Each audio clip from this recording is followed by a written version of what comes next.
As we approach 2027, Kenyans are asking, how do we trust IEBC that it is able to deliver an election as prescribed by the Constitution?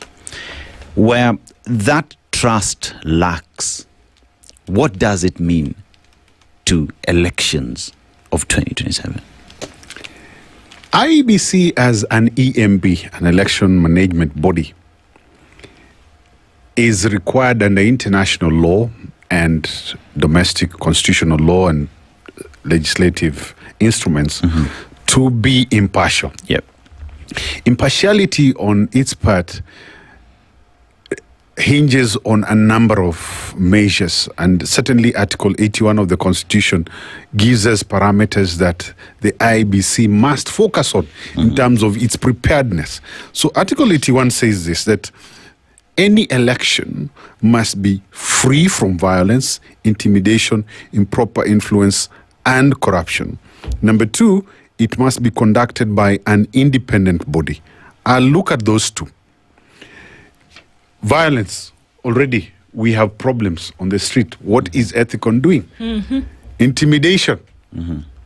We saw these videos of hooded people commandeering and intercepting a DCP caravan on the way to Olkalau. And that is despite the fact that Justice Thande Mogore, sitting in Malindi, and other judges, the Kisumu High Court, making it very clear that even if you're the police, you need not to cover your face. Yes. Ethicon has not seen it right to call out this, because he's a lawyer, number one. And these actions by certain police officers are going against declarations of the court. So already we are seeing grounds being set up for a violation of Article 81, violence. Look at the independence of the IEBC. The independence is not only actual, but it's perception. What are Kenyans increasingly looking at in terms of the conduct of the IEBC? We are seeing an IEBC that is pussyfooting, an IEBC that speaks from both sides of the mouth, huffing and puffing. For heck, apart from Ethicon, who we see once in a while giving us the PR, where are the rest of the commissioners? Because you see, Ethicon is just primus inter pares, one amongst equals. And those commissioners are going to be collectively responsible and individually responsible. So they need to remember that there are certain things that they need to do in the lead up to the election. I spoke of the KPMG audit. We have not been given an audit of the mass with the mass failure of the BVR kits.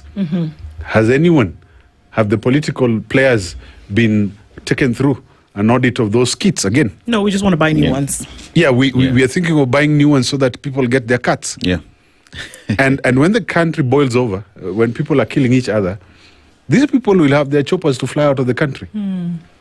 Look at the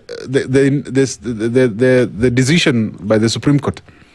Some of us were not so confident with what the court said, but it gave certain recommendations in terms of the last election. Has the IEBC followed through to see that those recommendations have been put in place? So we are basically going to an election with an IEBC that is limping, an IEBC that is not enjoying confidence. And I beseech Ethicon, wherever he is, Murkomen, you are in charge of security. And of course, I'll not leave out Professor Kithure Kindiki, another lawyer. Those lawyers I'll not spare. You know what is coming.